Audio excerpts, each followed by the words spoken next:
I love Australia, what I've seen of it so far, and of course I was here before and touring all over, so it's a lovely pleasure to be here.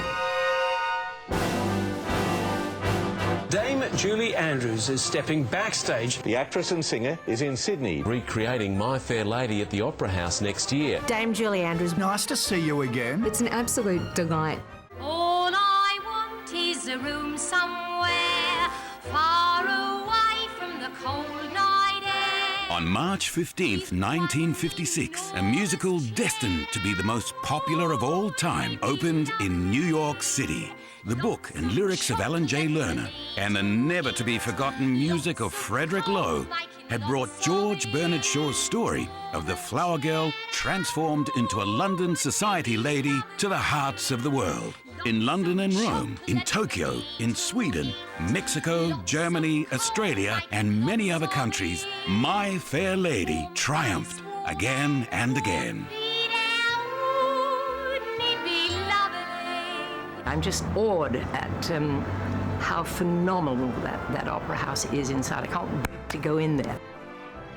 It's an incredibly special day for Sydney and for New South Wales. The ability to launch My Fair Lady here with, quite frankly, a living legend, a superstar of stage and screen. We're really thrilled to be able to announce that we're doing this musical. It's a fantastic and exciting opportunity. And on that night, 60 years ago, a brand new star was discovered.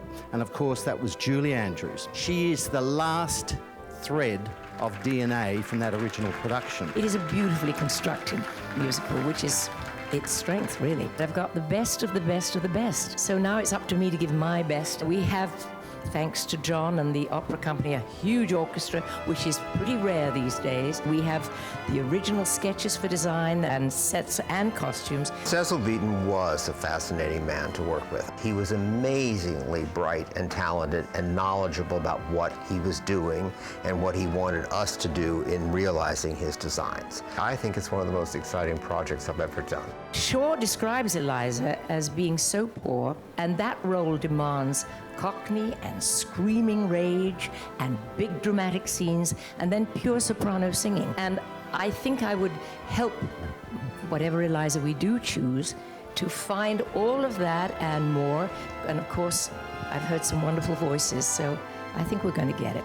It has every ingredient that you might want from a classic musical theatre experience. I'd like to bring the magic of the theatre, if possible, to audiences. They're going to walk away with the most wonderful memory of having spent an evening in the theatre. And so, in every way, it's a deliriously joyous experience. What more could you ask for an evening of great pleasure? The magnificent My Fair Lady is the perfect musical. And I'm thrilled to be directing it at the Sydney Opera House. Book now at myfairladymusical.com.au. Come and see My Fair Lady.